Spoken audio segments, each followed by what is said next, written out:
નમસ્કાર, સ્વાગત છે આપનું ડે સ્પેશિયલ કાર્યક્રમમાં. અને ડે સ્પેશિયલ કાર્યક્રમમાં વાત કરીશું યુનિફોર્મ સિવિલ કોડની.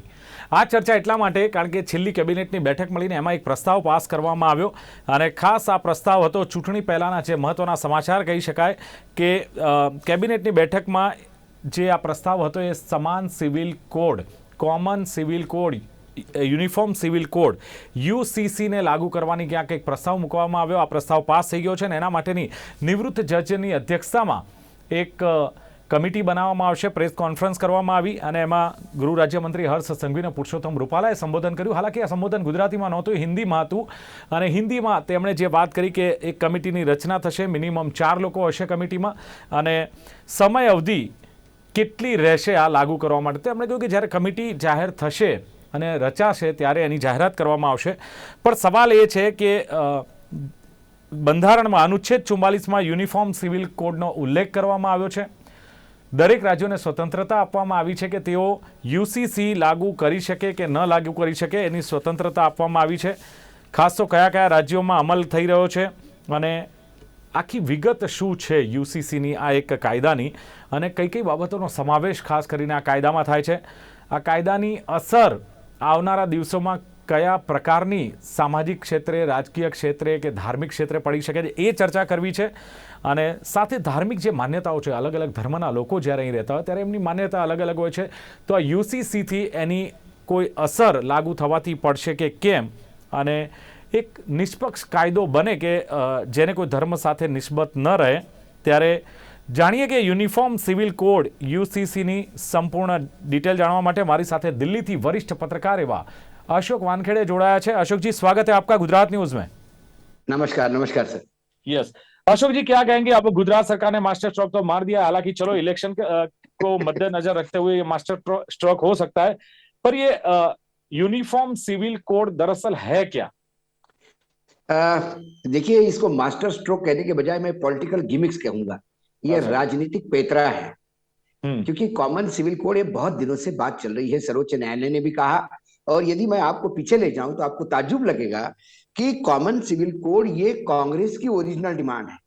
लाहौर कमेटी में, सॉरी, कराची कांग्रेस में जो रिजोल्यूशन पास हो गया था उसमें कॉमन सिविल कोड की बात हुई थी.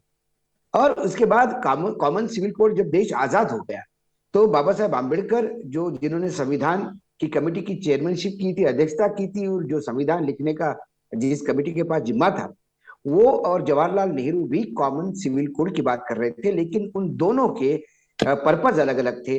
बाबा साहेब आंबेडकर लगातार हिंदुत्व में या हिंदू धर्म में जो कास्टिज्म है, जो लगातार जाति संघर्ष जो हो रहा था और निचले जातियों के साथ जो अन्याय हो रहा था, उन्हें न्याय देने के लिए वो कॉमन सिविल कोड की बात कर रहे थे. तो जवाहरलाल नेहरू और पार्लियामेंट में जो महिलाएं थी, मेंबर ऑफ पार्लियामेंट्स, वो लगातार जेंडर इक्वलिटी की बात कर रही थी. उनको लग रहा था कि कॉमन सिविल कोड आने से महिलाओं को समान अधिकार मिलेंगे.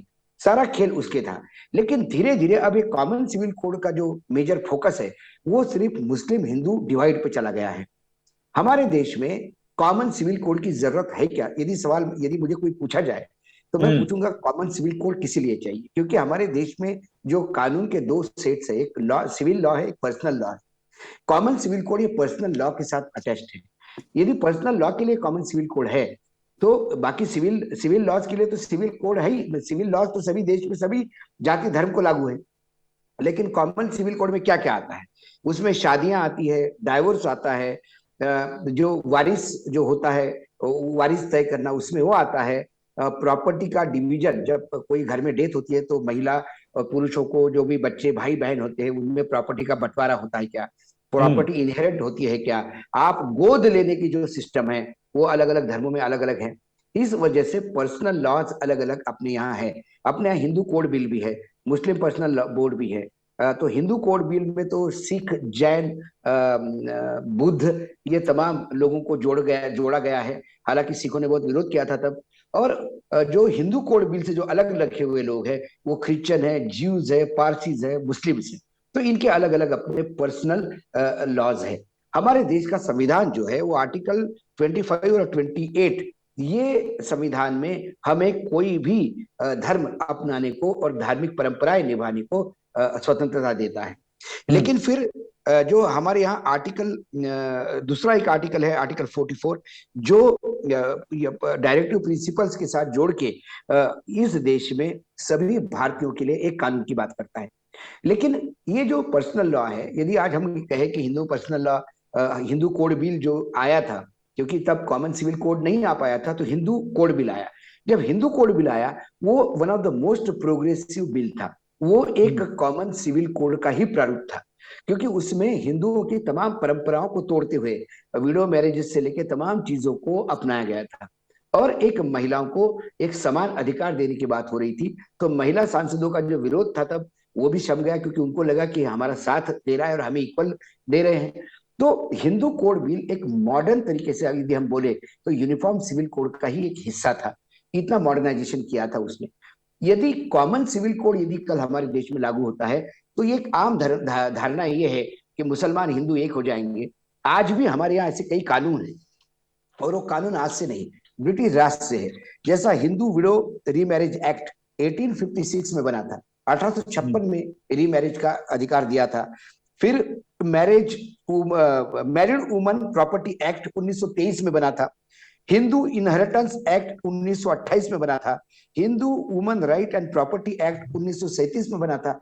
ये सब आजादी के पहले बने हुए कानून थे, जो सभी धर्मों पे लागू होते हैं। वो आज भी ये सभी धर्मों पे लागू होते हैं। फिर उसके बाद स्पेशल मैरिज एक्ट हो गया 1954। इस एक्ट के तहत तो मुस्लिम महिला भी इस एक्ट के तहत शादी कर सकती है, और वो जब उस शादी उस एक्ट में होगी, तो फिर पॉलीगामी यानी बहुपत्नी का सिस्टम भी वहां इलीगल हो जाता है। वहां इनहेरिटेंस, सक्सेशन और बाकी जितने मुस्लिम शरीयत अलाउड नहीं करते, वो सारी चीजें इसके अंदर है। तो कई मुस्लिम महिलाएं जो अभी शादी करती हो, स्पेशल मैरिज एक्ट 1924 के तहत करती है, तो उन्हें एक उतना ही लिवरेज मिलता है जो बाकियों को मिले। वर्तमान में यदि कॉमन सिविल कोड आज लागू होता तो क्या होगा? मैरिज के लिए जैसा हिंदू कोड बिल है, वो हिंदू कोड बिल भी खत्म हो जाएगा, क्रिश्चियन मैरिज एक्ट भी खत्म हो जाएगा, पारसी मैरिज एक्ट भी खत्म हो जाएगा, और शादी के लिए एक रिफॉर्म एक्ट होगा, जो ऑलरेडी हमारे यहाँ स्पेशल मैरिज एक्ट 1954 है, एडॉप्शन के लिए, ये तमाम चीजों के लिए। लेकिन धार्मिक मान्यताओं के लिए कॉमन सिविल कोड कोई इंटरफेयर नहीं करेगा। आप मस्जिद में जाके नमाज पढ़ना चाहते हैं, आप मंदिर में जाके पूजा करना चाहते हैं, और अशोक जी, हाँ, मुस्लिम, ईसाई, अन्य धर्मों के लिए आपने जो बताया ना कि पर्सनल लॉ हाँ, है उनका, हाँ, क्या हाँ, ये यूनिफॉर्म सिविल कोड आने से पर्सनल लॉ बोर्ड नाबूद हो जाएगा? क्या इसके पर सीधी असर पड़ेगी? बिल्कुल बिल्कुल। फिर हिंदू कोड बिल भी खत्म हो जाएगा। अच्छा। जो हमारा हिंदू कोड बिल है वो भी खत्म हो जाएगा, मुस्लिम लॉ बोर्ड भी खत्म हो जाएगा, पारसी एक्ट भी खत्म हो जाएगा, और फिर कॉमन सिविल कोड होगा। मैंने यही कहा, हिंदू कोड बिल जो है वो एक कॉमन सिविल कोड का ही, यूनिफॉर्म सिविल कोड का ही एक हिस्सा है। और वो हिस्सा मैं इसलिए कहता हूं कि हिंदू कोड बिल जब आया, तब कट्टर हिंदुओं ने उसका बहुत विरोध किया था, क्योंकि वो कई हिंदू परंपराओं को उसने मान्यता नहीं दी थी, कई हिंदू परंपराओं को तोड़ा था। तो आज बहुपत्नी का एक जो अधिकार है कि बहुत सारी पत्नियां रख सकते हैं, वो ऑलरेडी स्पेशल मैरिज एक्ट में तो वो बहुपत्नी का वैसा भी खत्म हो गया है। तो बिल्कुल। कॉमन सिविल कोड, जो यूनिफॉर्म सिविल कोड के जो वेरियस अलग अलग जो पहलू है, वो हमारे यहाँ विभिन्न कानूनों के तहत ऑलरेडी एक्ट हो गए हैं। यही कारण था कि शाहबानू केस में मुस्लिम पर्सनल बोर्ड के लॉ को शरीयत लॉ जिसको कहते हैं, शरिया लॉ जिसको कहते हैं, उसको सुप्रीम कोर्ट ने अलग कर दिया। ये पता नहीं राजीव गांधी की वो सरकार थी, और उसमें एक उनके हाथ से, मुझे आज भी लगता है और तब भी लगता था, बहुत ब्लंडर हो गया कि उन्होंने एक नया एक्ट पारित किया, एक अमेंडमेंट किया, और उसके तहत मुस्लिम महिलाओं की जो शादी का जो मामला था, वो उससे बाहर निकाल गया, जो क्रिमिनल प्रोसीजर कोड था उससे। उसके वजह से पूरा देश में हंगामा हो गया, और राजीव गांधी को उसमें सत्ता भी खोनी पड़ी, क्योंकि प्रोग्रेसिव मुस्लिम और महिलाओं ने भी इसका विरोध किया, क्योंकि वो भी नहीं चाहते थे कि शरीयत लॉ के तहत, कोई मुस्लिम महिला नहीं चाहती कि शरीयत लॉ के तहत उनके मैरिजेस सोलोमन हो। वो भी चाहती कि स्पेशल मैरिज एक्ट इस देश में है। तो कॉमन सिविल कोड जो आज की डेट में ये बोल रही है, बीजेपी या संघ बोल रहा है, वो मात्र हिंदू मुस्लिमों को एक बताने के लिए, कि हिंदुओं को कि देखो हमने सबको एक कानून पे लाया। बेसिकली इस देश में सारे कानून हैं। अच्छा, सारे इससे इससे कानून की हिंदू मुस्लिम की एकता दिखाई देगी, या भिन्न भिन्न है और उसमें बंटवारा हो जाएगा, एक खाई खड़ी मुझे होगी? क्या लगता है इसके मुझे असर में? मुझे लगता है कॉमन यूनिफॉर्म सिविल कोड को लेके दोनों जगह से कट्टरपंथी लोग इसको रिलीजियस सेंटिमेंट्स को कैश करना चाहते हैं। यस। जो कट्टरपंथी मुस्लिम्स है वो कहते हैं कि नहीं, हमारा मुस्लिम पर्सनल बोर्ड और शरीयत लॉ खत्म नहीं होना चाहिए। शरीयत लॉ अभी तुम्हारा है, लेकिन इस देश में इतने कानून है कि तुम्हारा शरीयत लॉ तो उसके सामने कहाँ कहाँ खड़ा हो जाता है, खत्म हो जाता है। स्पेशल मैरिज एक्ट में यदि किसी लड़की ने अपना शादी रजिस्ट्रेशन कर दिया, उसके ऊपर तो पॉलीगामी भी लगता है, मतलब उसमें पॉलीगामी भी अलाउड नहीं है, और इनहेरिटेंस से लेके अडॉप्शन से लेके सारे एक्ट जो है, जो जो देश के एक्ट है वो लागू होते हैं। वैसे तो as good as common civil code, uniform civil code. लेकिन उन्हें यह बताना है कि हमने ये कट्टरपंथियों को, कि हमने ये बचाया है। और हिंदू कट्टरपंथी जो है, उनको लगता है कि हमने ये यूनिफॉर्म सिविल कोड लाके बहुत बड़ी क्रांति कर ली है। अरे क्रांति किस बात की, इस देश में यूनिफॉर्म सिविल कोड तो वैसा ही लागू है, क्योंकि विभिन्न एक्ट जो मैंने अभी आपको सुनाए, उस एक्ट के तहत तो ये सारी चीजें सभी को अलाउड है और सभी पे लागू होती है। तो ये एक गिमिक्स है, पॉलिटिकल गिमिक। ये गोवा में अब कुछ हर राज्य में अपना नहीं हो सकता है। गोवा में ये जो एक्ट लागू है वो कॉमन सिविल कोड एक्ट नहीं है, यूनिफॉर्म सिविल कोड नहीं है, वो गोवा सिविल कोड था। इसके पहले वो पोर्तुगीज सिविल कोड था, पोर्तुगीज के अंडर गोवा था, तो पोर्तुगीज सिविल कोड के तहत जो धारणाएं थी वो करीब करीब यूनिफॉर्म सिविल कोड की ही धारणाएं। अच्छा। अब आप देखिए, यूनिफॉर्म सिविल कोड जब आया और उसमें सिख को उसमें जोड़ा गया, हिंदू कोड बिल में जब सिख को जोड़ा गया तो वो बहुत आहत हुए कि हमें हिंदुओं के साथ नहीं जाना है, हमने आपने कैसा क्लब कर दिया। लेकिन उसी हिंदू कोड में, सिविल कोड में कृपान रखने का भी क्लॉज है। तो हिंदू सिविल कोड में आने के बाद भी सिख अपना कृपान रख सकते हैं, यही परमिशन गोवा सिविल कोड में भी है। तो धार्मिक तो स्वातंत्र उनको है, इसलिए गोवा में कभी यूनिफॉर्म सिविल कोड या गोवा सिविल कोड को लेके कभी कोई बातचीत नहीं। वहां मुसलमान अपना धर्म पालन कर रहे हैं, हिंदू अपना धर्म पालन कर रहे हैं, क्रिश्चियन अपना धर्म पालन कर रहे हैं, और जितनी जैन है या पारसी है, ज्यूज है या सिख है, वो भी अपना धर्म पालन कर रहे हैं। गोवा में गोवा सिविल कोड है, जिसे हम यूनिफॉर्म सिविल कोड कह सकते हैं। वो लागू होने के बाद भी क्या किसी भी धर्म के अंदर इंटरफियर होते हुए दिखाई दिया? गोवा में आज भी क्रिश्चियन, अपने गोवा क्रिश्चियन परसेंटेज बहुत ज्यादा है, उन्हें कोई फर्क नहीं पड़ता गोवा सिविल कोड से, क्योंकि उनकी मान्यताएं, उनका धार्मिक परंपरा है, वो अपने हिसाब से कर सकते हैं। तो फिर यूसीसी का मतलब क्या रहा अशोक जी? यूसीसी का मतलब ये मात्र पॉलिटिकल गिमिक्स रह गया, पॉलिटिकल गिमिक्स। तो गुजरात में भी यही असर रहेगी क्या आने वाले दिनों में? गुजरात में जब भाई आम आदमी पार्टी ने लक्ष्मी गणेश चला, तो इस तरकस से कुछ तो तीर चलना चाहिए था, तो ऑल ऑफ सीरीज कोड आ गया। अब 27 सालों से भारतीय जनता पार्टी का शासन चल रहा है, अनइंटरप्टेड, कंटिन्यूएशन में 27 साल। और जो सबसे बड़े भाजपा के जो ब्रांड एम्बेसडर है, युग पुरुष है, भगवान है, जो भी कुछ कहा, 56 इंच का सीना रखने वाले देश के प्रधानमंत्री नरेंद्र मोदी, उन्होंने ये सिविल कोड तब क्यों नहीं लागू किया? चुनाव के टाइम ही कमेटी अपॉइंट करने की क्या बात है? और ये कमेटी, हमारे अमित शाह जी ऑलरेडी बोल चुके हैं गुजरात में या राजस्थान में, यहाँ बहुत जल्दी कॉमन सिविल कोड लाया जाएगा। कॉमन सिविल कोड लाने का 2 बार प्रयास भी हुआ है। 2014 से लेके लगातार सरकार में बनी हुई है भारतीय जनता पार्टी, 8 साल हो गए। इस 8 साल में उन्होंने 2 बार प्रयास किया कॉमन सिविल कोड लाने का, और दोनों बार अशोक जी, मैंने तो ये भी सुना है कि केंद्र सरकार में हाल में ही सुप्रीम कोर्ट में एक हलफनामा दायर करके यूसीसी को लागू करने की जो एक दायर याचिका थी, उसका विरोध किया था केंद्र सरकार ने। मेरी बात तो सुनिए, 2018 और 2020 में 2 बार कॉमन सिविल कोड का बिल इंट्रोड्यूस करने का प्रयास बीजेपी ने किया, लेकिन वो पार्लियामेंट में इंट्रोड्यूस ही नहीं हुआ। अच्छा, वो रुक गए, क्योंकि उनको बाकी दुकानें देखनी होती है। बराबर। क्योंकि जब आपको नॉर्थ ईस्ट में जाना है तो वहां क्रिश्चियन बहुल है, या गोवा में जाना है क्रिश्चियन बहुल है, तो फिर आपको राजनीति करनी होती है। इतने सालों से आपने केंद्र में, जब आप कश्मीर से 370 हटा सकते हो, जब आप सारी चीजें करते हो, तो आपने तभी कॉमन सिविल कोड क्यों नहीं लागू किया? ये किसके लिए रखा है? ये चुनाव के पहले खेलने वाला पत्ता करके आपने रखा है? ये क्या कारण है? सर उन्होंने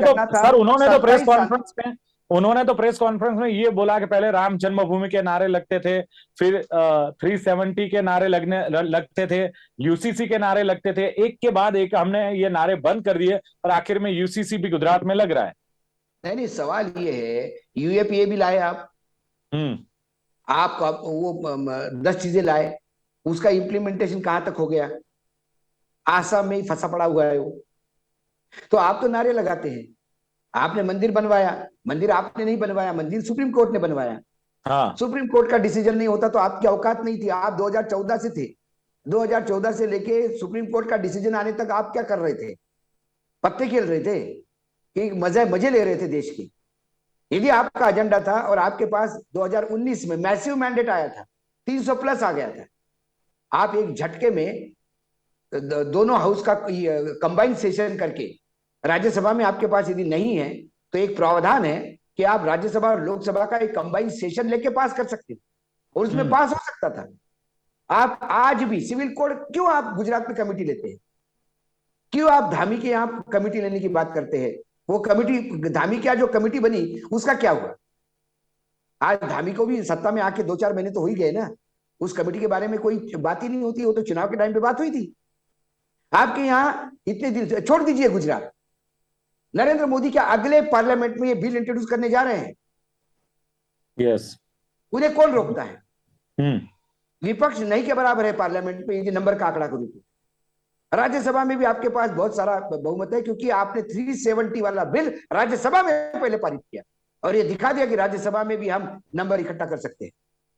यदि कश्मीर का 370 और 35 ये जा सकता है तो आप कॉमन सिविल कोड लाते क्यों नहीं? आप कॉमन सिविल कोड आपको लाना ही नहीं, क्योंकि कॉमन सिविल कोड आने के बाद कोई फर्क पड़ेगा नहीं। ये बार बार जो बोल रहे हैं कि हमने मुसलमानों को, मतलब कल मुसलमान मस्जिद जाना बंद कर देगा, दाढ़ी रखना बंद कर देगा, नमाज पढ़ना बंद कर देगा, अजान बंद कर देगा। चलो, इससे गुजरात गुजरात सरकार को कोई फायदा मिलेगा आने वाले चुनाव में? एब्सोल्युटली, ये पर्सनल लॉ है सर। पर्सनल लॉ अच्छा। से कोई फर्क नहीं पड़ता कहीं। जहां दंगे होने हैं वहां होने ही है। मस्जिद में आप बम फेंकोगे, मंदिरों के सामने पटाखे फूटेंगे, मंदिरों पे झगड़े होंगे तो दंगे होंगे। दंगे कॉमन सिविल कोड और यूनिफॉर्म सिविल कोड या हिंदू कोड बिल की वजह से नहीं होते। हम्म। आप मात्र समानता का, आप, मैंने कहा ना कि जब देश आजाद हुआ तो आंबेडकर जी को जाति सिस्टम से नफरत थी, इसलिए उनको कॉमन सिविल कोड चाहिए था, यूनिफॉर्म सिविल कोड चाहिए अशोक जी, माना था। कि चलो हमारे राजकीय पार्टी को, भारतीय जनता पार्टी को इसका माना कि मुनाफा, मतलब फायदा मिलेगा आने वाले चुनाव में, ये चुनाव में गुजरात की जनता को क्या मिलेगा? गुजरात की जनता को वही मिलेगा जो महंगाई है, बेरोजगारी है, किसानों की अपनी समस्याएं हैं, आवारा जानवरों के वजह से होने वाले एक्सीडेंट है, कर्मचारियों की प्रताड़ना अपनी जगह पे है, फर्टिलाइजर की इशू अपनी जगह पे है। ये तमाम जो चीजें हैं ये गुजरात की जनता के वही से वही हो जाएगी, क्योंकि आपके कॉमन सिविल कोड से महंगाई कम नहीं। जो आज सिंह तेल 300 रुपए है वो 200 रुपए और 100 रुपए नहीं होने वाला है। आपके यहाँ रुपए का जो, क्योंकि गुजरात एक इंडस्ट्रियल स्टेट है, गुजरात से एक्सपोर्ट बहुत होता है, गुजरात इंपोर्ट बहुत करता है। तो गुजरात में जो डॉलर जो 85 रुपए तक जा रहा है वो कॉमन सिविल कोड से वो नीचे नहीं आएगा। बेरोजगारों को घर में सीधा एप्पल और फेसबुक से ऑर्डर्स नहीं आएंगे कि साहब आपकी नौकरी लग गई है। ये समस्या है जैसे कि तैसे है। गुजरात का इंफ्रास्ट्रक्चर, रोड इतने बुरे हो गए हैं, उसका कोई इंप्रूवमेंट नहीं होना है, क्योंकि कॉमन सिविल कोड ये इमोशनल पत्ते हैं। जब जिस सरकार के पास यथार्थ के धरातल पे दिखाने के लिए कुछ नहीं होता, जब आपके सारे डिलीवरी सिस्टम खराब हो गए, आपका पूरा सरकार डिलीवरी नहीं कर पाई, तो आपको पूरा मुख्यमंत्री और पूरा मंत्रिमंडल बदलना पड़ा, क्योंकि वो नाकाम थे, नालायक लोग थे, इसलिए आपने उनको मंत्रिमंडल से हटाया। ऐसा कोई लायक आदमी को कौन हटाता है? और अशोक जी, तो 27 साल आपने से इस राज्य पे नालायक लोगों की एक फौज खड़ी कर दी, और इतने अशोक जी, इतने सालों तक उस राज्य को चलाया नालायक लोगों से। इसका इसका जवाब कौन देगा? नहीं नहीं, भारतीय जनता पार्टी 27 साल देगी। से, अशोक जी 27 साल से भाजपा की सरकार है गुजरात में। आने वाली चुनाव में भी लगता है कि भाजपा सरकार बनाएगी, हालांकि 150 182 जाने दो, पर सरकार भाजपा सरकार बनाएगी, ऐसा जो एक एटमॉस्फेयर है तो ये भी दिखता है। दूसरी तरफ आम आदमी पार्टी, कांग्रेस भी थोड़ी सक्रिय लग रही है, तो लाने की जरूरत क्यों लगी इनको? इसलिए कि आपके पास और कुछ बताने के लिए नहीं है। आप उपलब्धियों के नाम से 27 साल में क्या बनाएंगे? और आपकी उपलब्धि क्या है? आप बोलते हो ना बीजेपी लगातार सत्ता में आ रही है। 2002 के हिंदू मुसलमान के दंगलों के लहर पे जो आपको 129 सीटें मिली थी नरेंद्र मोदी जी को, उसके बाद 2019 तक वो 99 पे आ गई। हर विधानसभा चुनाव में बीजेपी ने सीटें खोई है, और कांग्रेस जो मरणासन्न स्थिति में है वहां पे, वो हर चुनाव में सीटें बढ़ रही है। ये समझ में नहीं आता मुझे। इसका मतलब कोई बाहर के लोग आके तो वोट नहीं करते। इसका मतलब गुजरात की जनता लगातार आपको नकार रही है। लेकिन बीजेपी सरकार बनाएगी ये मैं भी कहता हूं, क्योंकि बीजेपी का ट्रैक रिकॉर्ड है 2014 से लेकर आज तक। जहां बीजेपी चुनाव जीतती है वहां सरकार बनाती है, और जहां चुनाव हारती है वहां डेफिनेटली सरकार बनाती है। बिल्कुल बिल्कुल। तो गुजरात में भी अगर ऐसा हो सकता है कि સમાન સિવિલ કોડ, જે યુનિફોર્મ સિવિલ કોડ લાગુ કરવાની વાત છે, એની પાછળ ચોક્કસ એક રાજકીય મંશા છે. પણ અશોકજી કહ્યું તે પ્રમાણે શીખ, જૈન, બુદ્ધ, હિન્દુ કોડ છે, સાથે જ મુસ્લિમ અને ક્રિશ્ચિયન માટે, પારસી માટે પર્સનલ લો છે, એ બધા જ ખતમ થઈ જશે અને એક જ લો કામ કરશે. અને આમ જે કહેવાય છે કે ધર્મને આધારે જે કલમ 44 છે યુનિફોર્મ સિવિલ કોડનો ઉલ્લેખ બંધારણમાં છે, એને લઈને રાજ્ય સરકારને જે હક આપ્યા છે એને જ લઈને રાજ્ય સરકારે હવે આ જાહેરાત કરી છે. એટલે જોવાનું રહેશે કે આવનારા દિવસોમાં ગુજરાતમાં જ્યારે કમિટીની રચના થશે અને નિવૃત્ત જજ હાઈકોર્ટના હશે, કમિટીના અધ્યક્ષના કમિટીની રચના થશે, તો એ રચના, અશોકજીએ કહ્યું કે ચુનાવ જાહેર એટલે ઇલેક્શનની જાહેરાત પહેલા થશે કે પછી જાહેરાત થઈ જાય છે તો પછી આ જે યુસીસી ની કમિટી બનાવવાની ને એને લાગુ કરવાની જાહેરાત છે એ પણ એક માત્ર જાહેરાત બનીને જ રહેશે. કે કેમ ચુનાવી મુદ્દો છે એવું એમનું 100% કહેવું છે. કારણ કે ગુજરાતમાં જે પ્રમાણેની પરિસ્થિતિ છે, મોંઘવારી, બેરોજગારી, એને લઈને એક તીર ભારતીય જનતા પાર્ટીએ છોડ્યું છે. અને જ્યારે આમ આદમી પાર્ટી ગણેશ અને લક્ષ્મીજી જે ચલણી નોટો પર લગાવવાની વાત કરીને એક જબરજસ્ત બ્રહ્માસ્ત્ર છોડ્યું છે એવી ચર્ચા છે, તો સામે આ બિલ મૂકવાની વાત થઈ રહી છે. તો જોવાનું રહેશે કે આવનારા દિવસોમાં આની અસર ચૂંટણી પર અને મતદારો પર કેટલી પડે છે. ચર્ચાનું સમાપન કરે છે અને ચર્ચામાં ભાગ લેવા બદલ અશોક વાનખેડે ઉપસ્થિત રહ્યા. ખૂબ ખૂબ ધન્યવાદ, શુક્રિયા. ધન્યવાદ.